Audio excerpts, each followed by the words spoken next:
بسم الله الرحمن الرحیم.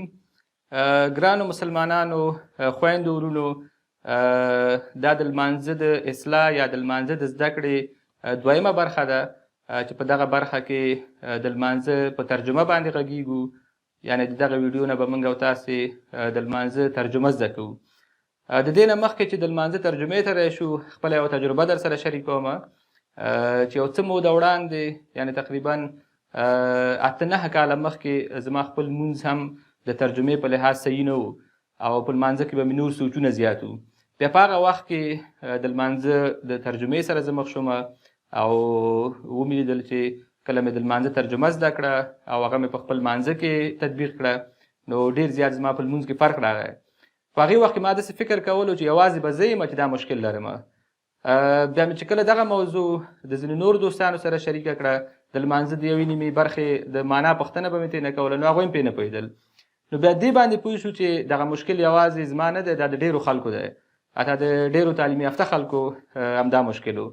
نو بیا د هغې نه وروسته موږ د لمانځه یوه پاڼه چاپ کړه چې په هغې کې د لمانځه کوم الفاظ چې دي د هغې متن دی، ورسره یې پښتو ترجمه لیکل شوې ده. نو د دې نه ډېرو زیاتو خلکو استفاده وکړه. خو په دې کې یو مشکل دا و چې هغه کسان چې سواد نه لري، لیک لوست یې نه دی زده، دوی نشو کولی چې د دې پاڼې نه استفاده وکړي، مجبور چې یو بل څوک یې ورته ووایي او دوی ترې نه زده کړي.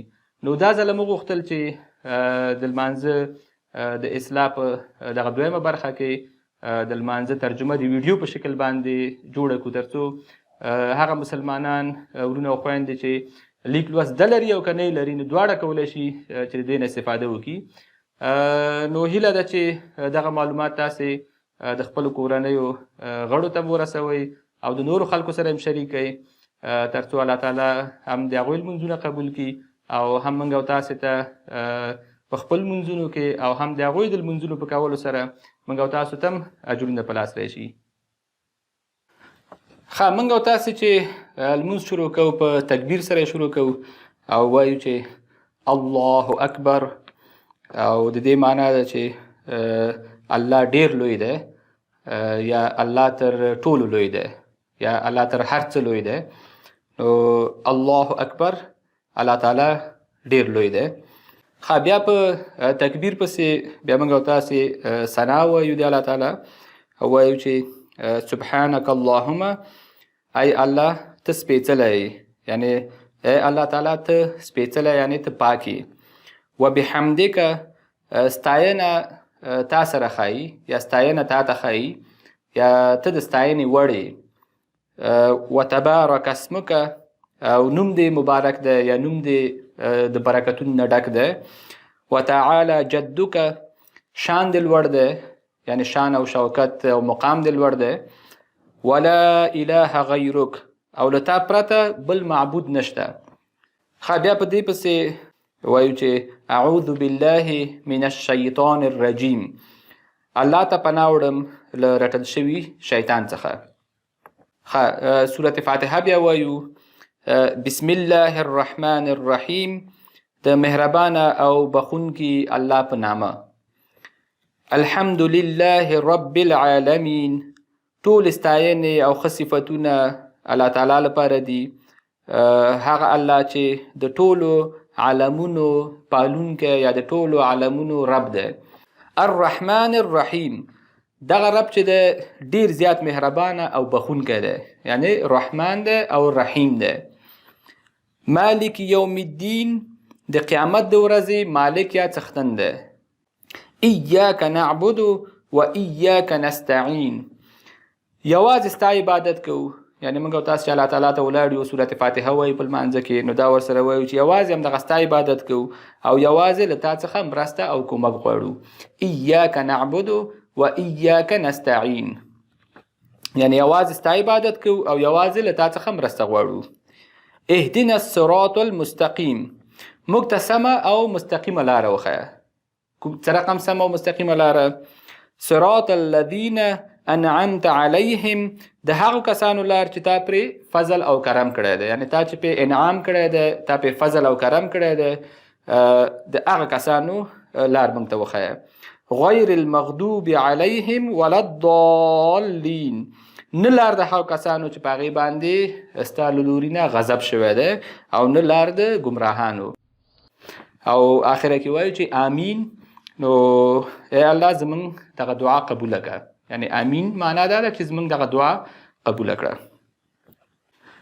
بیا په سورت فاتحې پسې وروسته موږ او تاسې په لمانځه کې کولی شو چې د قرآن کریم یو څو آیاتونه تلاوت کړو او یا دا کوم واړه سورتونه چې دي یا متوسط سورتونه چې دي دغه یو نیم سورت موږ او تاسې په لمانځه کې قرات کړو. خو دلته د اسانتیا دپاره سورت اخلاص موږ لیکلی دی او یا دلته یې وایو. نو په سورت فاتحې پسې سورت اخلاص وایو. قل هو الله احد، ووایه چې الله یو دی. الله الصمد، الله چې دی بېنیازه دی، یعنی هیڅ چاته ضرورت نه لري. الله تعالی صمد دی. صمد یعنی بېنیازه، بې ضرورته، یعنی چاته احتیاج نه دی، چاته ضرورت نه لري. لم یلد ولم یولد، نه څوک ورڅخه زیږېدلی دي او نه د چا څخه زیږېدلی دی. یعنی الله تعالی نه د چا نه زیږېدلی او نه څوک ترې نه زیږېدلی دي. لم یلد ولم یولد ولم یکن له کفوا احد، او نه یې کوم سیال شته، یعنی د الله تعالی کوم سیال نشته او نه د الله تعالی په څیر بل څوک شته. په دې پسې بیا تکبیر وایو او د تکبیر سره بیا رکوع ته سړی ښکته کیږي. نو الله اکبر وایو. الله اکبر معنا مخکې مو ویل شو چې الله تعالی ډیر لوی دی یا الله تعالی تر ټولو لوی دی. بیا په رکوع کې کوم تسبیحات چې ویل کیږي هغه سبحان ربی العظیم، یعنی 3 وارې دا ویل کیږي سبحان ربی العظیم، سبحان ربی العظیم. نو د دې معنا دا ده چې څومره سپېڅلی دی زما ستر رب، یعنی زما ستر او عظیم رب څومره سپېڅلی او څومره پاک دی، دا معنا ده. بیا د رکوع نه چې راجګېږو دا وایو چې سمع الله لمن حمده، سمع الله لمن حمده، یعنی الله د ستایونکي خبره اوري. یعنی موږ او تاسو خپل ځان ته دلته اشاره کوو چې موږ او تاسو د الله تعالی ستاینه وکړه، د الله تعالی صفات هم بیان کړل. نو دا وایو چې الله تعالی د ستایونکي یا هغه کس چې د الله تعالی صفات بیان کړل د هغې خبره اوري. ربنا لك الحمد یا ربنا ولك الحمد، دواړه صحیح دي. یا رب ستاینه همدا تا سره ښایي. بیا تکبیر ویل کیږي، بیا وایو چې الله اکبر او سجدې ته ښکته کیږو. نو په سجده کې بیا کوم تسبیح چې ویل کیږي یا کوم تسبیحات چې ویل کیږي هغه دا دي چې سبحان ربی الاعلی، سبحان ربی الاعلی، سبحان ربی الاعلی، یعنی 3 ځلې دا ویل کیږي. نو د سبحان ربی الاعلی معنا دا ده چې څومره سپېڅلی دی زما لوړ رب، یعنی زما د لوړې مرتبې رب څومره زیات پاک او سپېڅلی دی. بیا په دې پسې تشهد ته موږ او تاسو کینو. خو خیر دې پسې خو 2م رکعت کیږي، بیا په پسې 3م رکعت وي، 4م وي، او که 2 رکعته لمونځ یې هغه 2 رکعته به وي. د لمانځه بله یو تفصیلي ویډیو د لمانځه په طریقې باندې هغه 3مه برخه ده. نو بیا په هغې کې د لمانځه دغه مکمل جزئیات ټول هلته تشریح شوي دي. دلته صرف موږ او تاسې د لمانځه په معنا باندې بحث کوو. بیا په تشهد کې چې موږ او تاسې کینو نو دلته وایو چې التحیات لله والصلوات والطیبات، ټول تعریفونه یا په ټوله معنا باندې درناوی، لمونځونه او نیک الفاظ چې دي دا د الله تعالی لپاره دي یا الله تعالی لره دي. السلام علیک ایها النبی، سلام دی وي پر تا ای نبی. ورحمت الله، او د الله تعالی رحمتونه دی پر تا وي. وبرکاتو، او د الله تعالی برکتونه دی پر تا وي. السلام علینا وعلى عباد الله الصالحین، ستا سلامتیا دی پر موږ او ستا پر صالحو بندگانو باندې وي. السلام علینا یعنی ستا سلامتیا دی پر موږ باندې وي. وعلى عباد الله الصالحین، او ستا پر نیکو او صالحو بندگانو باندې دی هم ستا سلامتیا وي. بیا ورپسې وایو چې اشهد ان لا اله الا الله، شاهدی ورکوم چې له الله تعالی پرته بل معبود نشته. واشهد ان محمدا عبده ورسوله، او شاهدی ورکوم چې محمد صلی الله علیه وسلم د الله تعالی بنده او رسول دی. بیا په دې پسې صلات ابراهیمیه وایو چې دې ته درود شریف هم وایي. نو وایو چې اللهم صل علی محمد وعلى آل محمد، یا الله پر محمد صلی الله علیه وسلم او د هغه په کورنۍ باندې رحمتونه ولوروه. کما صلیت علی ابراهیم وعلى آل ابراهیم، لکه د ابراهیم علیه السلام او د هغه په کورنۍ د چې کوم رحمتونه لورولی وو. انک حمید مجید، بېشکه ته ستایلی او لوی یا ته ستایلی او ته لوړ. بیا وایو چې اللهم بارک علی محمد وعلى آل محمد، یا الله پر محمد صلی الله علیه وسلم او د هغه پر کورنۍ برکتونه ولوروه. کما بارکت علی ابراهیم وعلى آل ابراهیم، لکه د ابراهیم علیه السلام او د هغه په کورنۍ د چې لورولی وو. انک حمید مجید، بېشکه ته ستایلی لوی او لوړ، یا بېشکه ته ستایلی او لوی. بیا په آخره کې موږ او تاسې ګوره دا ټول لمونځ هم چې وکړو، د الله تعالی صفات هم بیان کړل، رکوع هم وکړه، الله تعالی ته سجده هم وکړه.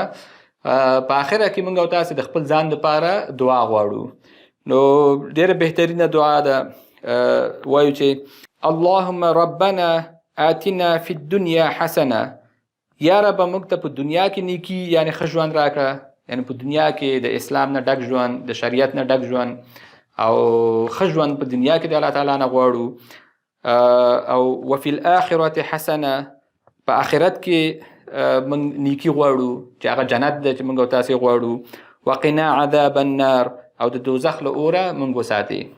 او بیا په دې پسې موږ او تاسې سلام اړوو چې په دې سره لمونځ نور سر ته رسیږي، لمونځ تمامیږي. نو وایو چې السلام علیکم ورحمت الله، سلام یا سلامتیا او د الله رحمت دی وي پر تاسو باندې. السلام علیکم ورحمت الله. بیا دویم طرف ته هم سلام اړوو چې السلام علیکم ورحمت الله. بیا د دعای قنوت ترجمه ده چې د اللهم انا نستعینک ونستغفرک، یا الله له تا څخه مرسته او بخښنه غواړو. ونؤمن بک ونتوکل علیک، پر تا مو ایمان او توکل ده. ونثني علیک الخیر، او ستا غوره ستاینه کوو، یعنی ستا ښه صفتونه بیانوو. ونشکرک، او ستا مننه کوو، یعنی ستا شکریا ادا کوو. ولا نکفرک، او ناشکري نه کوو. ونخلو ونترک من یفجرک، او له هغه چا څخه جلا کیږو او پرېږدو چې ستا څخه سرغړونه کوي. اللهم ایاک نعبد ولک نصلي، یا الله ستا عبادت کوو او تا ته لمونځ کوو. ونسجد، او همدا تا ته مو سجده ده، یا همدا تا ته سجده کوو. والیک نسعى، او ستا لوري ته درځغلو. ونحفد، او ستا هر امر ته حاضر یو. ونرجو رحمتک، او ستا د رحمت او لورونو هیلمن یو. ونخشى عذابک، او ستا له عذاب ویریږو. ان عذابک بالکفار ملحق، بېشکه ستا عذاب په کافرو پورې نښتونکی دی. دا زمونږ د لمانځه د اصلاح د سلسلې دویمه برخه وه، چې اوله برخه یې د لمانځه په خشوع باندې وه، چې څنګه موږ کولی شو چې خپل لمانځه ته متوجه اوسو. دویمه برخه یې دغه د لمانځه د ترجمې وه، او دریمه برخه یې چې دا د لمانځه د طریقې ده یا د لمانځه د حرکاتو ده، چې هغه هم ډېره زیاته مهمه ده. نو هیله ده چې تاسې دغه معلومات له خپلو دوستانو سره شریک کړئ او د خپلو کورنیو غړو سره، او همدارنګه که چیرې دغه پاڼه د چا ورته ضرورت وي نو کولی شي زموږ نه یې غوښتنه وکړي او دغه پاڼه په لاس ورکړو. د دې ترڅنګ یوه بله یادونه باید هم وکړم چې زموږ او ستاسې د خلکو یوه ستونزه دا ده چې موږ شرمیږو د چا نه پوښتنه نه کوو او یا معلوماتو ته صحیح لاسرسی نه لرو. نو په همدې خاطر باندې موږ دغه د ویډیو سلسله جوړه کړه چې یعنی هر کس کولی شي چې خپلو نږدې ملګرو سره شریک کړي او په هغې باندې ځان پوه نه کړي چې تاسو په لمانځه یا په معنا باندې پوهېدئ یا نه پوهېدئ.